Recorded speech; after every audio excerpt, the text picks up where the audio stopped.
તો ગુજરાતમાં માન્યતા પ્રાપ્ત સ્ટાર્ટઅપમાં 5 વર્ષમાં 6 ગણો વધારો થયો છે।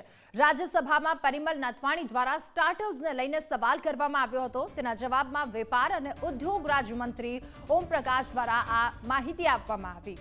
રાજ્યમાં સ્ટાર્ટઅપ્સથી પૂરી પાડવામાં આવતી રોજગારીની તકોમાં વધારો થયો છે। ગુજરાતમાં સ્ટાર્ટઅપ દ્વારા 2023માં 48,138 રોજગારીનું સર્જન થયું છે। વર્ષ 2019માં સ્ટાર્ટઅપ્સથી 6,077 રોજગારીની તકો પૂરી પાડવામાં આવી છે। તો 2019ની વાત કરીએ તો કુલ 565 સ્ટાર્ટઅપ્સને માન્યતા પ્રાપ્ત થઈ હતી, તે 2023માં વધી 3,291 જેટલી પહોંચી છે। તો સ્ટાર્ટઅપમાં ગુજરાતનો ડંકો વાગ્યો છે। ગુજરાતમાં માન્યતા પ્રાપ્ત સ્ટાર્ટઅપમાં 5 વર્ષમાં 6 ગણો વધારો થયો છે। સ્ટાર્ટઅપ્સથી પૂરી પાડવામાં આવતી રોજગારીની તકોમાં વધારો થયો છે। ગુજરાતમાં સ્ટાર્ટઅપ્સ દ્વારા 2023માં 48,138 રોજગારીનું સર્જન થયું છે।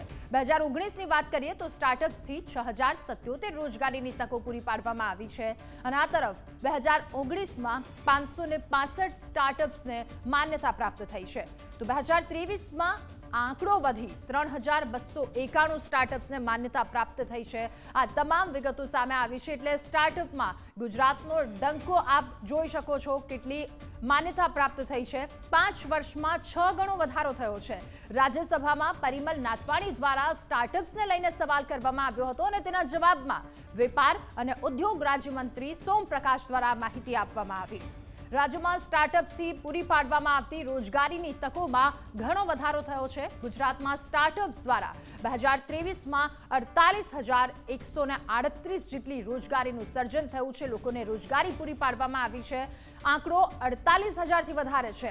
2019ની જો વાત કરીએ તો સ્ટાર્ટઅપ્સથી 6,077 રોજગારીની તકોનું નિર્માણ કરવામાં આવ્યું છે, રોજગારીની તકો પૂરી પાડવામાં આવી છે। 2019માં 565 સ્ટાર્ટઅપ્સને માન્યતા મળી છે, એટલે કે જેમ જેમ વર્ષ વધતા જાય છે રોજગારીની તકો એમ વધારે થતી જાય છે। 2023માં આંકડો વધી અને 3,291 સુધી પહોંચ્યો છે। આ તમામ આંકડાથી એક સ્પષ્ટ વાત થઈ રહી છે, એક વાત નજર લગાવી શકાય કે સ્ટાર્ટઅપ્સમાં ગુજરાતનો ડંકો વાગ્યો છે।